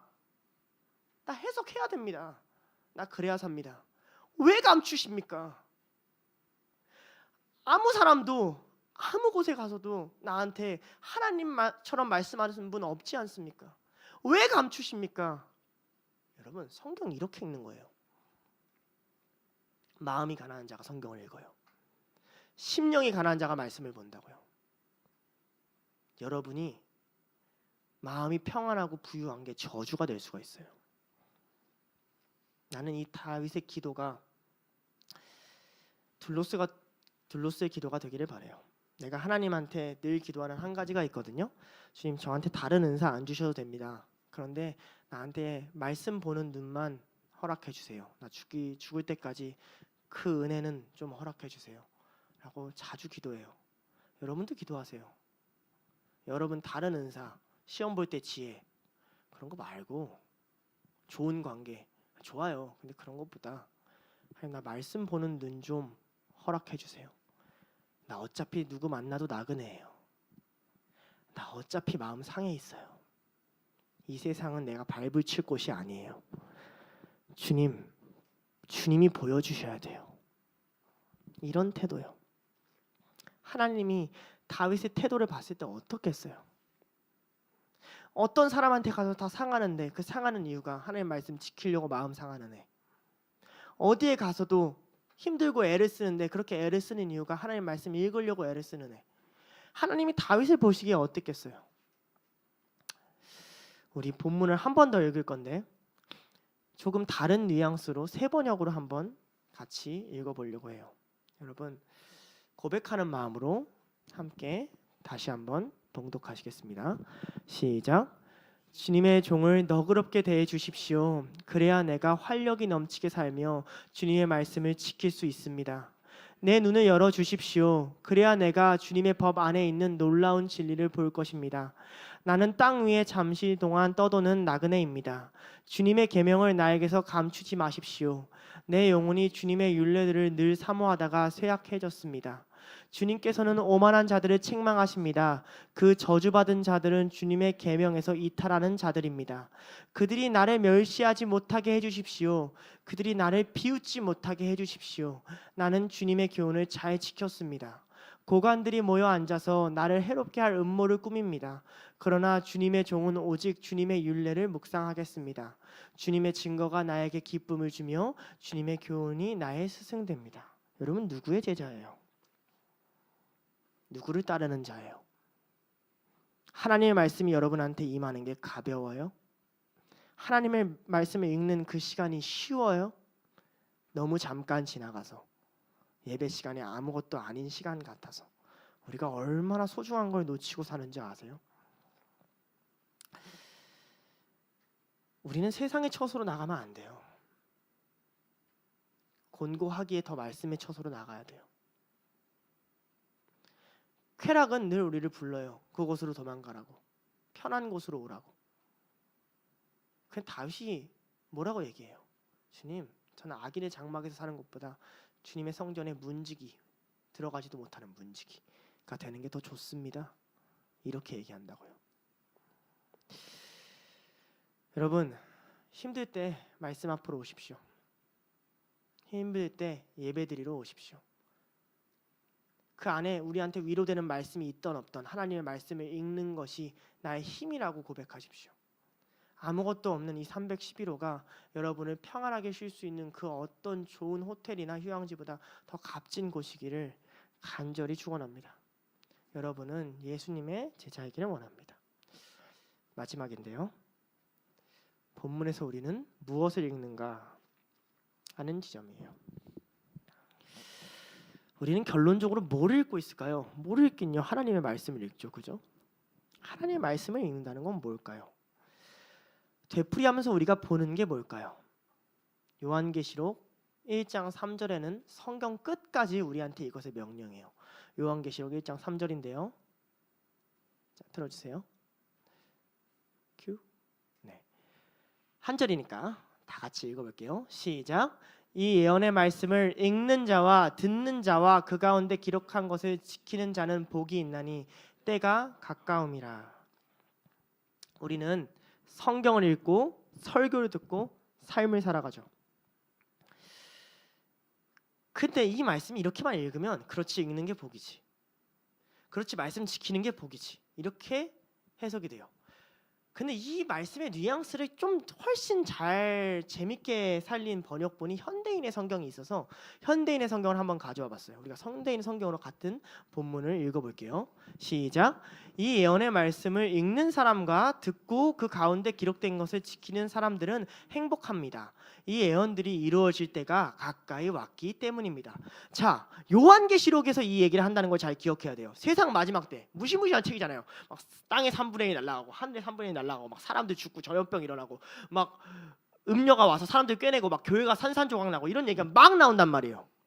종말의 때가 안 무서운 분 없잖아요. 우리의 육체로 어떻게 종말을 감당해요? 그죠?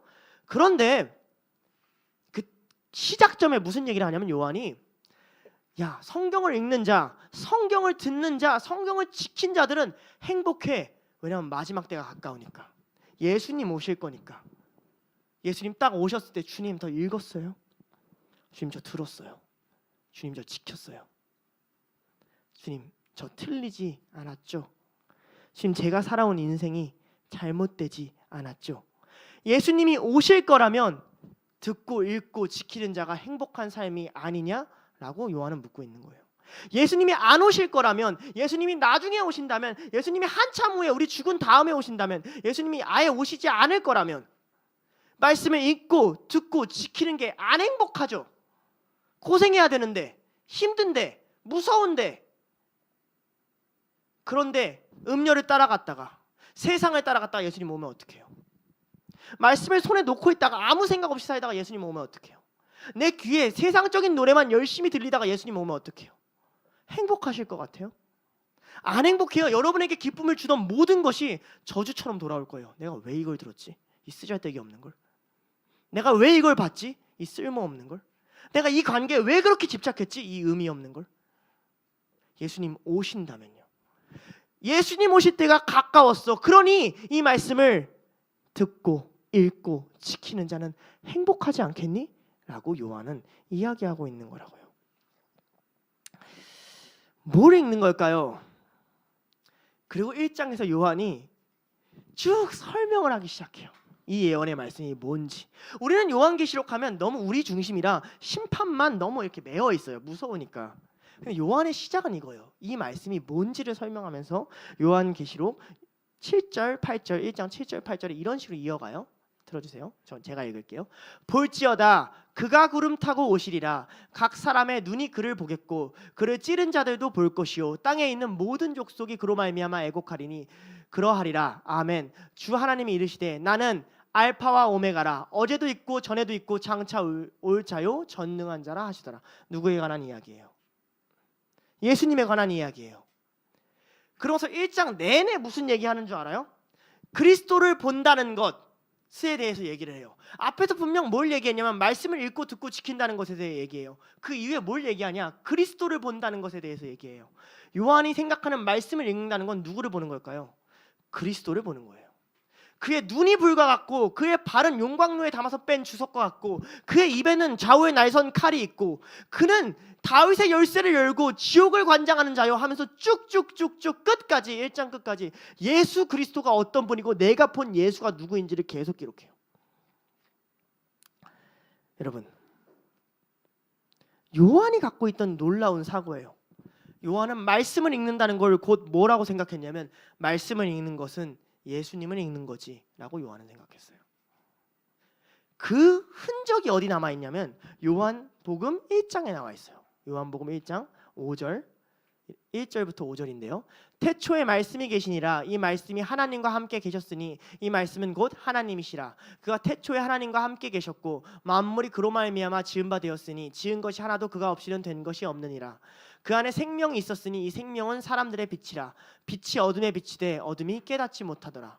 자, 요한이 무슨 얘기를 해요? 태초에 말씀이 있었어. 말씀이 창조했어.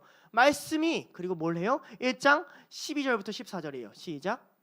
영접하는 자 곧 그 이름을 믿는 자에게 하나님의 자녀가 되는 권세를 주셨으니 이는 혈통으로나 육적으로나 사람의 뜻으로 나지 아니하고 오직 하나님께로부터 난 자들이라. 말씀이 육신이 되어 우리 가운데 거하심에 우리가 그의 영광을 보니 아버지 독생자의 영광이요 은혜와 진리가 충만하더라.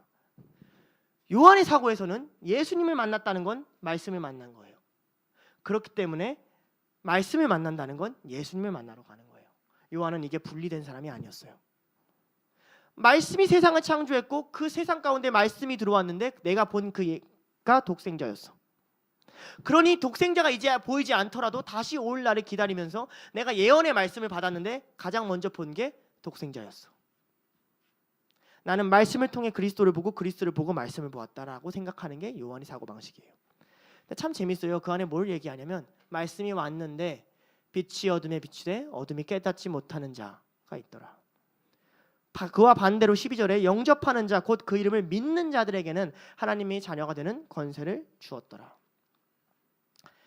말씀이 있어도 그 말씀은 원래 깨닫는 말씀이에요? 깨닫지 못하는 말씀이에요? 깨닫지 못하는 말씀이에요. 뭘로만 깨달을 수 있어요? 예수를 영접하는 자들, 예수를 믿는 자들. 이 성경 안에 예수 그리스도를 믿는 믿음만큼 여러분에게 말씀이 보일 것을 믿습니다. 여러분이 예수 그리스도를 사랑하고 사모하는 만큼 성경이 해석될 것을 믿어요. 여러분이 하나님을 영접하고 그를 환대하고 그에게 순종하는 만큼 여러분에게 말씀이 보일 것을 믿습니다. 여러분이 예수님을 따라 살아가는 만큼 말씀도 여러분에게 말을 걸어올 거예요. 그러니 우리는 굉장히 주의를 해야 돼요. 요한이 계시록에서 가장 심하게 혼낸 교회가 있어요. 계시록 2장과 3장에는 7교회 마치 마지막 때의 교회들이 어떨 건지를 이제 설명하는 것 중에 라오디게아 교회라는 교회를 가장 심하게 혼내요. 이 교회는 우상 숭배를 했던 교회보다 더 심하게 혼나요. 심지어 우상 숭배를 했던 교회도 그 중에 몇몇은 좋은 사람들이 있었어라는 일말의 칭찬을 남겨놨는데 라오디게아 교회는 일말의 칭찬도 남겨놓지 않았어요. 욕만 그냥 적혀 있어요. 근데 라오디게아 교회가 어떤 특징이 있는 줄 알아요? 두 가지 특징이 있는데요. 첫째, 차지도 않고 뜨겁지도 않다. 이상하죠? 우상 숭배가 더 크게 혼내야 될 것 같잖아요. 아니, 차지도 않고 뜨겁지도 않은 너네들이 제일 잘못한 거야. 그냥 말씀 읽으면 되지. 당연한 거지. 그게 제일 잘못한 거야. 두 번째, 나는 부자라 이렇게 얘기하고 다녔어요. 나는 풍요롭다 이렇게 얘기해요. 이더니 난 뭘 기도해야 될지 모르겠는데요. 아니, 나는 뭐 강급한 게 없어요. 난 괜찮은데, 나 요즘 문제 없어요. 예, 복음대로 안 살아서 그래요. 세상대로 살아서 그래요. 말씀대로 살면 예수님 약속하셨거든요. 너희가 세상에서 환난을 당하나 담대하라, 내가 세상을 이기었노라. 여러분들이 세상에서 승리하려고 하나님 말씀대로 살려고 싸우지 않아서 그래요. 말씀대로 살려고 하면요, 여러분의 연애 하나 하는 거, 친구 하나 만드는 거, 직장 하나 구하는 거, 상사한테 말 한마디 하는 거 모두가 다 전쟁터예요. 계속 끊임없이 세상에 사고가 들어온다고요. 이 정도면 타협하면 되지 않을까? 이건 그래도 남들이 하는 대로 하면 되지 않을까? 이 정도는 내가 맞출 수 있지 않을까? 아니, 그것도 말씀대로 해. 그것도 하나님 앞에서 해. 그것도 예수 그리스도 닮아서 해. 그것도 복음 전하려고 해. 하나님 왜 이렇게까지 나를 괴롭히십니까? 싸우면서 만들어가는 시간이 있는데 어떻게 기도가 안 나와요? 어떻게 평온해요? 여러분들이 말씀대로 안 사니까 평온한 거지. 그러니까 기도할 게 없다고 얘기하는 거지. 그러니까 내가 뭘 변화돼야 될지 모른다고 얘기하는 거지. 대충 사니까. 라오디게아 교회가 욕먹는 이유예요. 뜨겁지도 않고 차지도 않는 신앙. 요한이 이거를 굉장히 심하게 말해요. 예수 그리스도를 영접하십니까? 십자가에 못 박힌 예수를 영접하세요? 세상이 모욕하는 예수를 영접하십니까? 근데 어떻게 삶이 그래요? 그런데 말씀을 어떻게 그렇게 가볍게 여겨요? 이는 혈통으로나 육적으로나 나오지 않았대요. 이게 무슨 말이에요? 여러분이 태어나서 둘로스라고 영원히 둘로스가 아니란 얘기예요. 여러분 부모님이 다 하나님을 믿고 여러분 머리로 하나님을 알고 그렇다고 구원받는 게 아니란 얘기예요. 두려워하실 줄 알아야 돼요. 예수와 연합한 자가 구원받아요. 예수로 인해 나의 삶은 죽었고 다시 살았다고 고백하는 자가 구원받은 자예요. 왜 아직도 살아 계세요? 뭐하러 아직도 살아 계세요? 요한은 육신으로 말미암아 구원받았다는 유대인들한테 요한복음 1장 17절 18절에 이렇게 얘기해요. 요한복음 1장 17절 18절 켜주세요. 율법은 모세로 말미암아 주어진 것이요 은혜와 진리는 예수 그리스도로 말미암아 온 것이라. 본래 하나님을 본 사람이 없으되 아버지 품 안에 있는 독생하신 하나님이 나타내셨느니라. 니네가 그렇게 지키려는 율법, 전통, 그거는 하나님께로부터 온 게 아니고 모세로 말미암아 주어진 거야. 은혜와 진리, 니네가 그렇게 받으려고 하는 그것은 그리스도로부터 말미암아 온 거야. 이 얘기예요. 여러분은 성경을 율법으로 읽고 있습니까? 아니면 은혜와 진리를 보는 시선으로 보고 있습니까? 여러분은 성경을 그냥 읽고 지켜야 하는 도덕적 관념, 예배를 드릴 때 오늘 이걸 잘 지켜서 내일 더 나은 사람이 돼야지 정도의 말씀으로 듣고 있습니까? 나는 그냥 바닥부터 썩어 죽어야 될 죄인이고 없어져야 될 뿐인데 이곳에 진리가 있기 때문에 내가 이 말씀을 들어야 하는 그것으로 보고 있냐는 이야기예요. 니네가 만약에 율법으로 본다면 그것은 모세, 사람에게서부터 난 것이니까 나은 사람이 될지언정 구원에 이를 수 없겠지만 은혜와 진리로 읽는다면, 너희의 삶보다 더 중요한 말씀으로 읽는다면, 그러면 하나님이 나타날 거야 라고 이야기하고 있는 거예요. 자, 우리 계시록 1장 3절 그리고 계시록 1장 7, 8절 한번 다 같이 다시 읽어보겠습니다. 1장 3절부터 시작. 이 예언의 말씀을 읽는 자와 듣는 자와 그 가운데 기록한 것을 지키는 자는 복이 있나니 때가 가까움이라. 볼지어다 그가 구름 타고 오시리라. 각 사람의 눈이 그를 보겠고 그를 찌른 자들도 볼 것이요 땅에 있는 모든 족속이 그로 말미암아 애곡하리니 그러하리라. 아멘. 주 하나님이 이르시되 나는 알파와 오메가라. 이제도 있고 전에도 있었고 장차 올 자요 전능한 자라 하시더라. 예수 그리스도가 오시면 말씀을 온전히 읽은 자는, 제대로 듣는 자는, 지키려고 애쓴 자들은 감사하며 나올 거예요. 실패했을지라도. 주님, 읽으려고 했는데 이제 당신이 보이는군요. 들으려고 했는데 당신이 이제 직접 말씀하시는군요. 지키려고 했는데 당신이 찾아오셨군요. 주님 감사합니다 하고 발벗고 뛰어나가 영접할 거예요. 그의 말씀을 읽으면서도 성령으로 보지 않는 자, 율법으로 본 자들은 부끄러워 고개를 숙일 거예요. 난 그런 말씀인지 몰랐어요. 내가 조금 더 잘하면 되는 줄 알았어요. 그의 말씀을 멸시하고 하나님의 말씀을 읽는 시간을 하찮게 여긴 자들은 하나님 앞에서 부끄러움을 당할 거예요. 정죄를 당할 거예요. 그의 말씀을 알지도 못하고 믿지도 못하고 예수 그리스도를 보지도 못하는 자들은 그 자체로 심판을 당할 거예요. 예수님이 오신다면 우리가 말씀을 읽었던 그 모든 순간이 증명될 것이고 증거될 것이고 인정될 거예요. 매주 말씀을 읽을 때마다 여러분은 예수님 보고 계십니까? 그 성경 봉독하는 시간에 내가 보아야 할 은혜와 진리를 붙잡고 계십니까?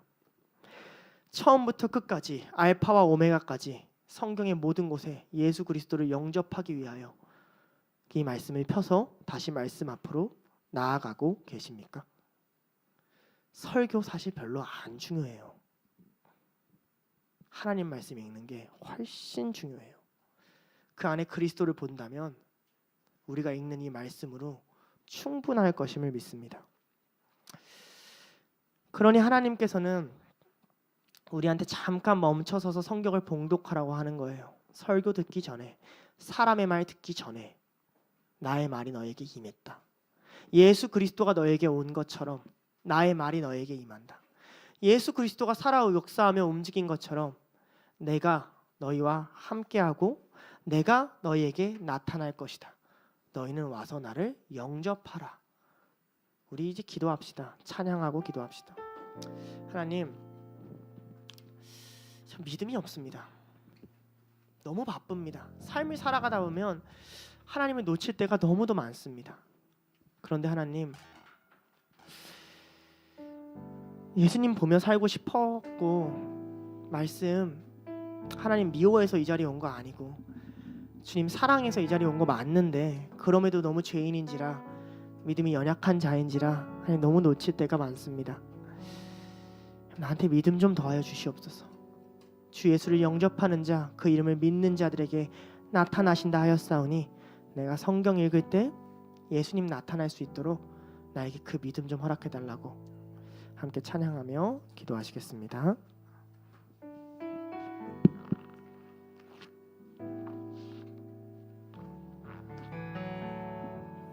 우리 말씀을 생각하면서 세상을 사는 지혜 다 함께 찬양하시겠습니다. 하늘을 볼 겨를도 없이 정신없이 세상을 살다가 마음의 먹먹함이 내 삶을 짓누를 때 그제서야 주님을 찾습니다. 행복을 느낄 겨를도 없이 분주하게 세상을 살다가 인생의 허무함이 내 삶을 짓누를 때 그제서야 주님을 찾습니다. 오늘도 여전히 주님은 그 자리에서 우리를 끊임없이 돌보시는데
우리 다 같이 기도할까요? 주님, 우리가 말씀을 읽는데, 자주 말씀을 읽는데 예수님 못 볼 때가 너무 많습니다. 주님, 우리가 믿음이 부족해서 예수님을 영접하지 않는 태도로 말씀 앞에 서서 우리가 하나님의 능력이 아니면 말씀을 볼 수 없는데 예수님 보지 못할 때가 너무 많습니다. 주님, 내가 말씀을 읽을 때마다 내 눈을 들어 하나님 보게 하시옵소서.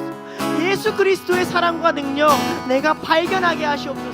내가 이 말씀을 읽는 것으로, 듣는 것으로 고난을 받는다 할지라도 나는 예수 그리스도를 보기를 원하니 마지막에 나를 찾아오실, 내게 다가오실 그 예수님 묵상하면서 그 어느 본문을 볼지라도 내가 예수 그리스도 발견하게 해달라고 함께 마음 모아 기도하시겠습니다. 기도하시겠습니다. 하나님 아버지, 감사합니다. 우리가 눈을 들어 말씀을 봅니다. 우리가 믿음이 연약합니다. 눈이 없습니다. 하나님, 우리가 눈을 들어 말씀을 볼 때 예수 그리스도의 사랑과 은혜와 당신이 하신 일과 당신이 하실 일과 살아계신 하나님의 역사가 우리 안에 임할 수 있도록 하나님 도와주시옵소서. 예수 그리스도를 영접하는 마음으로, 예수 그리스도를 믿는 믿음으로, 예수 그리스도를 붙드는 그 의지와 결단과 노력과 하나님 앞에 나아가는 무릎 꿇음으로 겸손하게 비오니 우리는 우리의 능력과 우리의 힘과 우리의 노력으로 말씀을 볼 수 없는 존재. 하나님, 그냥 이렇게라도 우리가 빕니다. 이렇게라도 기도합니다. 주님, 말씀을 읽을 때 결론이 조금 더 말씀 읽으면 되겠지가 않나, 정말 예수님 사랑하는, 세상의 것으로 가려워지지 않은 하나님, 그런 말씀 앞에 서게 하여 주시옵소서. 그런 성경 공독 시간, 그런 예배의 시간이 될 수 있도록 하나님 인도하여 주시옵소서. 하나님 도와주시옵소서. 하나님, 예수 그리스도를 볼 수 있는 믿음을 하나님께 허락하여 주시옵소서. 그 어디를 보아도 예수님의 살아계심이, 예수님의 역사하심이, 은혜와 진리가, 생명이, 길이, 진리가 이곳에 있음을 하나님 기억하게 하여 주시옵소서. 하나님의 은혜와 사랑이 이곳에 가득할 때, 하나님의 은혜와 진리가 이곳에 가득할 때 내가 이 말씀이 아니면 생명을 얻을 수가 없고, 내가 말씀이 아니면 이곳에 설 수가 없다, 내가 말씀이 아니면 이곳을 견딜 수가 없다, 그렇게 생각하지 않아 주시옵소서. 그렇게 하나님 붙들어 주시옵소서. 하나님 아버지, 우리와 함께 하여 주시옵소서. 우리의 눈이 하나님을 바라볼 수 있게 하여 주시옵소서. 우리의 모든 생각으로, 모든 태도로, 모든 행동과 모든 박수로 예수 그리스도를 향하게 하여 주시옵소서. 창세기부터 계시록까지 그 어느 본문이나 말씀이 육신되어 이 땅 가운데 임하신 것처럼 우리의 육신 가운데도 말씀이 임하셔서 우리의 눈으로 하나님을 바라볼 수 있게 하여 주시옵소서. 요한이, 제자들이 예수님을 본 것처럼, 예수님을 보고 말씀을 깨달은 것처럼 말씀을 보고 예수 그리스도를 깨달을 수 있는 자들 되게 하여 주시옵소서. 예수님이여 길이요 진리요 생명이시오. 예수님의 역사를 발견할 수 있는 자들 되게 하여 역사하여 주시옵소서. 우리 함께 하시는 하나님을 우리 두 번째로 기도할 것은 우리 안에 계신 성령님을 위하여 기도합니다. 성령님, 우리는 말씀 보는 법을 모릅니다. 그러니 주님께 돌아가겠습니다. 다윗처럼 주님께 피하겠습니다. 주님께만 피하겠습니다. 주의 영이 계신 곳에 참 자유가 있다고 했습니다. 세상에 매여 있고 이것저것에 매여 있고 인생에 매여 있고 어려움에 매여 있습니다. 모르겠습니다. 해결할 방법도 모르고 길도 모르는 자들입니다. 그러나 우리 안에 성령님 계심을 믿습니다. 성령님이 보여주시고 들려주시고 인도하여 주실 거 믿습니다. 우리 주님께로 돌아갑니다. 주님께로 돌아갑니다. 주의 영이 계신 곳에 참 자유가 있으니 내게 알게 하여 주시옵소서. 내게 보게 하여 주시옵소서. 하나님의 영광을 내게 보여주시옵소서. 다 같이 마음 모아 하나님 앞에 기도하겠습니다. 하나님 아버지, 감사합니다. 우리를 이 자리에 부어주시고 우리에게 성령 부어주시고 성령으로 말씀을 읽고 성령 안에 찬양을 하며 성령으로 기도를 하며 성령님의 능력과 하나님 그 인내와 성품과 우리에게 일하시는 역사 가운데 성령님의 움직임 가운데 성령님 안에서 우리가 하나님 기도하는 이 말을, 이 기도를, 이 마음을 하나님 받아주시옵소서. 하나님 우리 안에 기름 부어주시옵소서. 하나님의 기름 부음이 우리에게 이 마음을 알게 하여 주시옵소서. 다윗에서 예수를 통도 기름 부음이 예수 그리스도의 몸이 된 우리들에게 임하게 하여 주시고 그 임함의 가운데 우리가 말씀을 볼 때 눈이 뜨게 하시고 귀가 열리게 하시고 입술이 열리게 하시고 무릎이 일어나게 하시고 하나님의 기적과 하나님의 역사 하나님의 통치가 이 자리 가운데서도 일어날 수 있도록 하나님 인도하여 주시옵소서. 성령의 역사가 우리 가운데 하나님 가득하기를 구합니다. 하나님의 성령으로 말씀드리는 성령으로 예배드리는 성령으로 선교하는 성령으로 역사에 성령님의 인도하심을 가지고 일하는 그런 둘로스가 되기를 원합니다. 여기 있는 둘로도 자기의 마음으로 자기의 능력으로 자기의 실력으로 자기의 노력으로 인생을 풀어가는 것이 아니라 온전히 살아계신 하나님 그 성령님의 역사를 의지하며 하나님의 뜻대로 살아가는 그런 자들이 될 수 있도록 하나님 우리의 인생을 인도하여 주시옵소서. 하나님 우리의 실력으로는 안 됩니다. 우리의 마음이 수건으로 가려져 있습니다. 이 땅에 잠시 있고 사라질 그것에 우리가 마음이 붙들려 있습니다. 하나님 그것이 우리에게 성령님을 바라보지 못하게 만듭니다. 주님 보고 싶습니다. 그것을 내려놓게 하여 주시옵소서. 우리를 가리는 그 수건 치워주시옵소서. 잠시 있다 사라질 그것을 없애고 영원한 하나님 나라 변하지 않는 하나님 나라 영원하신 하나님의 영광 가운데를 하나님 보여주는 그런 눈 그런 실력 그런 능력 허락하여 주시옵소서. 말씀을 봉독할 때마다 한 글자를 읽을 때마다 주님을 바라보며 주님을 묵상하며 읽을 수 있는 성령으로 충만하여 말씀을 읽을 수 있는 오직 주님을 경외하는 그런 말씀 그런 예배 그런 능력 그런 하나님의 은혜 우리에게 허락하여 주시옵소서. 그런 하나님의 내게 부어주시옵소서. 내게 믿음 주소서.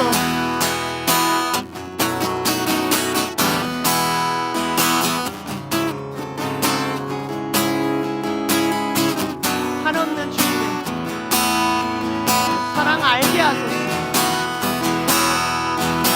영원까지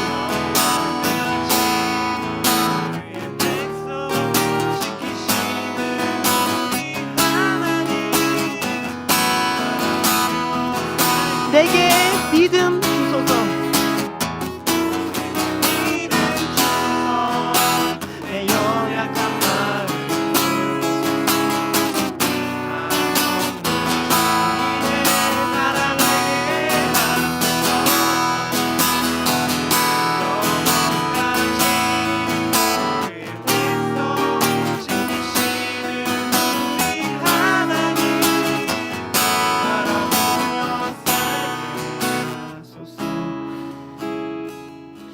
하나님 아버지, 말씀 하나 제대로 읽는 것도 진짜 쉽지 않은 인생을 살아갑니다. 삶이 바쁘다고, 인생이 고되다고, 내가 살아있는 가는 이 현장이 말씀과 맞지 않다고, 말씀을 소홀히 여긴 우리의 지난 날들을 회개합니다. 주님, 우리가 말씀에서 무엇을 봐야 했는지, 어떤 마음으로 성경의 인물들은 말씀을 읽어왔는지, 어떤 태도로 하나님 말씀 앞에 섰는지 오늘 우리가 말씀을 통해서 보았습니다. 주님, 그 마음 우리도 갖기를 원합니다. 우리도 하나님 말씀 온전히 읽기를 원합니다. 우리도 하나님 말씀 한 자락이라도 예수님 발견하면서 살기를 원합니다. 그런데 하나님, 우리 마음에 수건이 너무 많아서 곧 사라질 것에, 우리의 하루에, 직장에, 관계에 얽매인 것들이 너무 많아서 살아계신 하나님께로 돌아가지 못하는 것 있다면 주님, 우리 돌이켜주시고 깨닫게 해주시고 지금 내게 진정으로 중요한 것이 무엇인지, 하나님이 이 말씀 속에 두고 있는 그 생명과 그 은혜와 진리가 무엇인지 깨닫게 해주셔서 우리가 주의 말씀으로 돌아갈 때마다 주의 사랑 느끼게 하시고, 주의 말씀으로 돌아갈 때마다 자유함 느끼게 하시고, 주의 말씀으로 돌아갈 때마다 내 인생의 참된 진리시오, 주의 말씀으로 돌아갈 때마다 내 노력을 뛰어넘는 하나님의 은혜, 그 독생자의 하나님 예수님이 하신 모든 일들이 믿어지게 하시고 그 예수님 영접하고 싶은 마음이 가득하게 하셔서 설교를 듣기 전에 예배 시간 가운데 내게 가장 소중한 시간이 주의 말씀을 고백하는 시간이라고, 그렇게 고백할 수 있는 우리 모든 둘로스 될 수 있도록 인도하여 주시옵소서. 우리의 입술에 주의 말씀을 떠나지 않게 하여 주시옵소서. 우리가 말씀을 읽으면서 주를 경외하는 법을 배우게 하여 주시옵소서. 감사드리며 예수님의 이름으로 기도드렸습니다. 아멘. 다 함께 앞에 나와서 찬양하시겠습니다.